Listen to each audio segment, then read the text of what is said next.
Muchas gracias, presidente, con su venia. Compañeros senadores, compañeras senadoras, la Ley Federal para la Prevención e Identificación de Operaciones con Recursos de Procedencia Ilícita, discutida y aprobada en esta Cámara de Senadores y publicada en el Diario Oficial de la Federación el pasado 17 de octubre del mismo año, me obliga a ser consecuente con mi pronunciamiento en esta tribuna sobre los conceptos contenidos en el artículo 6, fracción quinta y 8, fracción décima, misma que amablemente fue acogida por las bancadas parlamentarias de esta soberanía y nos llevaron a las posiciones que agregaron los senadores Alejandro de Jesús Encina Rodríguez, Arturo Zamora Jiménez y Raúl Cervantes Andrade, que concordando con la propuesta presentada, se acordó su inclusión en el diario de debates como una interpretación auténtica del legislador a efecto de que surta efectos en el criterio de los jueces al resolver sobre la aplicación de la norma. Sin embargo, reiteramos que en la responsabilidad de ejercer el cargo con plena conciencia y disposición, debemos someter a esta soberanía la respectiva iniciativa para que se discuta y en su caso se apruebe a través de los cauces legislativos. La ley señala que la Secretaría de Hacienda y Crédito Público tiene como atribuciones en la fracción quinta del artículo 6 requerir la comparecencia de presuntos infractores y demás personas que puedan contribuir a la verificación del cumplimiento de las obligaciones derivadas de la presente ley. En este sentido, el concepto de presuntos infractores es discordante en la misma norma constitucional federal desde su promulgación el 5 de febrero de 1917, en las diversas reformas al segundo párrafo del artículo 16 constitucional federal, donde se precisan elementos que actualizan la entonces garantía individual. Tras aprobarse las reformas publicadas el 8 de marzo de 1999, el 18 de junio del 2008, el 1 de junio y su fe de ratas de fecha 25 de junio, ambas del 2009, hasta convertirla ahora en el derecho humano de la libertad y su garantía, conforme a las disposiciones vigentes de junio del 2011, la cual fortalece el principio de que debe existir la probabilidad de que el indiciado cometió un hecho tipificado como delito, estando plenamente acreditado el cuerpo del delito. En este mismo orden de ideas, la autoridad puede hacer comparecer a presuntos infractores, la cual se aparta de la norma constitucional expuesta, por lo que la propuesta en el artículo 5, fracción quinta, es sustituir este término por el de probables infractores, lo que implica una calidad jurídica de indiciado, sustentado en un hecho tipificado como delito, y la probabilidad de esa persona ha sido autor o partícipe, lo que constituye un cambio de actitud que debe asumir la autoridad. Por otra parte, en el artículo 8, fracción décima, nos referimos a la unidad especializada en análisis financiero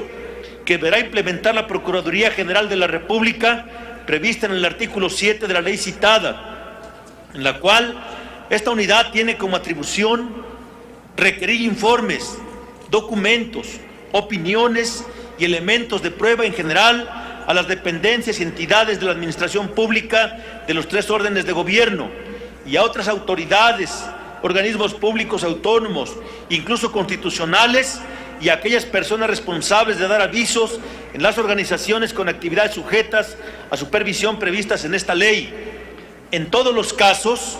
estos requerimientos deberán hacerse en el marco de una investigación formalmente iniciada, así como sobre individuos y hechos consignados en una averiguación previa, lo que confrontado con el marco constitucional federal mexicano resulta inaceptable con la reforma constitucional publicada el 16 de junio del 2008, que generó un cambio de paradigma que sustituye a la averiguación previa por el concepto genérico de carpeta de investigación, lo que en concordancia con el artículo 21 constitucional federal es el Ministerio Público quien investiga los delitos y los presupuestos de la carpeta de investigación consagrados en el artículo 20, apartado B, fracción sexta, dentro de los derechos humanos del imputado. En este sentido, se hace imperante que la Ley Federal para la Prevención e Identificación de Operaciones con Recursos de Procedencia Ilícita sea coherente con el marco constitucional federal, por lo que se propone reformar sustituyendo el concepto de averiguación previa por carpeta de investigación. Por lo que anteriormente expuesto y fundado, sometemos a esta soberanía la presente iniciativa de reforma a la Ley Federal para la Prevención e Identificación de Operaciones con Recursos de Procedencia Ilícita. Artículo único. Se reforma la fracción quinta del artículo 6 y la fracción décima del artículo 8 de la Ley Federal para la Prevención e Identificación de Operaciones con Recursos de Procedencia Ilícita para quedar como sigue. Artículo 6, fracción quinta. Requerir la comparecencia de probables responsables y demás personas que puedan contribuir a la verificación del cumplimiento de las obligaciones derivadas de la presente ley. Artículo 8. Requerir informes, documentos, opiniones y elementos de prueba en general a las dependencias y entidades de la administración pública de los 3 órdenes de gobierno y a otras autoridades, organismos públicos autónomos, incluso constitucionales, y aquellas personas responsables de dar avisos a las organizaciones con actividades sujetas a supervisión previstas en esta ley. En todos los casos, estos requerimientos deberán hacerse en el marco de una investigación formalmente iniciada, así como sobre individuos y hechos consignados en una carpeta de investigación. En el caso de las entidades financieras, los requerimientos de información, opinión y pruebas en general serán a través de la Secretaría. Transitorio único. La presente reforma entrará en vigor el día que señala el artículo primero transitorio de la Ley Federal para la Prevención e Identificación de Operaciones con Recursos de Procedencia Ilícita. México, Distrito Federal, dado en el recinto oficial del Senado de la República a los 30 días del mes de octubre del año 2012. Atentamente, senador Fidel de Médicis Hidalgo. Por su atención, muchas gracias. Gracias, señor senador Fidel de Médicis Hidalgo. Túrnese esta iniciativa a las Comisiones Unidas de Justicia y de Estudios Legislativos. A continuación, se le concede el uso